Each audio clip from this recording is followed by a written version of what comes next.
Ada 4 cara bagi orang yang berhati keras bila hendak mengobatinya.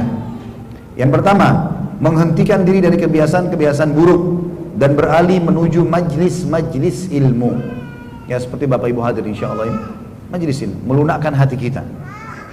Guna mendengarkan nasihat dan peringatan, ancaman tentang neraka dan anjuran beramal saleh untuk masuk surga, dan hikmah-hikmah tentang kisah orang-orang saleh, karena semua itu dapat melunakkan hati dan menyembuhkannya dengan cepat. Hadir sekali majelis ilmu teman-teman, luar biasa efeknya.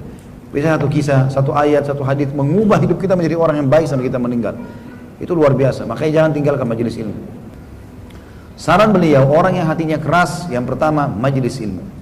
Yang kedua, mengingat mati, yakni seringkali mengingat suatu pemutus segala kelezatan, pemisah jemaah, kelompok, dan penyebab anak-anak menjadi yatim, sebagaimana diterangkan pada pembahasan yang lalu. Dikisahkan bahwa seorang wanita mengadu kepada Aisyah radhiyallahu anha tentang kekerasan hatinya. Maka nasihat Aisyah Ummul Mukminin radhiyallahu anha, sering-seringlah mengingat mati, niscaya hatimu akan lunak. Wanita itu melaksanakan nasihat tersebut sehingga hatinya benar-benar lunak. Akhirnya dia datang lagi untuk menyampaikan terima kasihnya kepada Aisyah radhiyallahu anha. Bahkan para ulama mengingat mati itu mengatakan, mengingat mati itu bisa mencegah dari kemaksiatan, melunakkan hati yang keras, menghilangkan rasa bangga terhadap dunia, dan meringankan rasa derita dalam musibah-musibah di dunia. Yang ketiga, menyaksikan orang yang akan meninggal dunia. Kalau ada kesempatan, ini juga di poin kedua ini pernah ada seorang salafus saleh teman-teman. Beliau selalu menggali liang lahat di belakang rumahnya dan masuk ke situ. Masuk ke dalam, duduk sebelum tidur malam. Itu saja berapa menit, dan beliau masuk kembali lagi ke tidur di kamarnya. Gara-gara itu gak pernah tinggalin sholat tahajud. Gara-gara itu dia masuk liang lahatnya sendiri. Itu luar biasa. Yang ketiga yang bisa melunakkan hati manusia selain majelis ilmu dan mengingat kematian adalah menyaksikan orang yang akan meninggal dunia. Kalau tadi kita mengantar jenazah itu, ya. Kalau ini enggak, kita menyaksikan kalau ada orang lagi mau sakarat dan kita kesempatan bisa datang melihatnya, itu bagus sekali. Nah, dikatakan menyaksikan orang yang akan meninggal dunia, memperhatikan orang mati dan menyaksikannya ketika sedang sakarat, serta mengamati perubahan raut muka dan tubuhnya setelah benar-benar mati.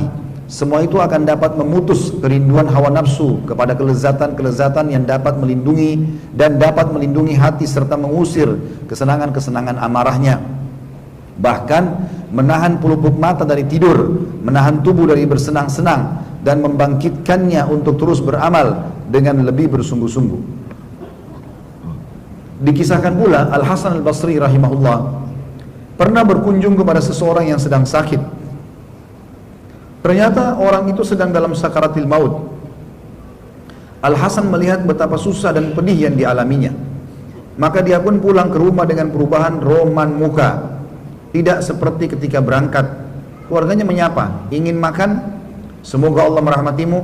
Maka dia mengatakan, hai keluargaku, jawab Al-Hasan, kalian sajalah yang makan dan minum. Demi Allah baru saja aku melihat kematian yang untuknya aku berbuat selama ini, sampai aku mengalaminya sendiri kelak.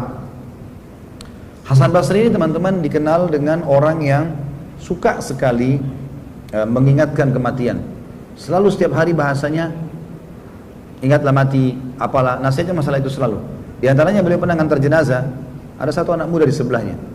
Hasan Basri sambil menasihati, sambil jalan sambil berzikir. Berzikir apalah ya, subhanallah, alhamdulillah, la ilaha illallah, Allahu akbar, seterusnya begitu ya, berzikir. Maka pada saat dia lagi berzikir, anak muda ini tanya, ya, kenapa anda berzikir? Hai imam ini kayak kita kiai, kenapa anda berzikir? Lagi ngantar jenazah, apakah ada perintahnya gitu kan? Maka kata Hasan Basri, wahai anak muda, berzikirlah. Ini bukan karena ngantar jenazahnya berzikir, tapi berzikirlah kamu. Kenapa? Karena yang sedang kita antar ini sudah tidak bisa berzikir. Maka ini nasihat.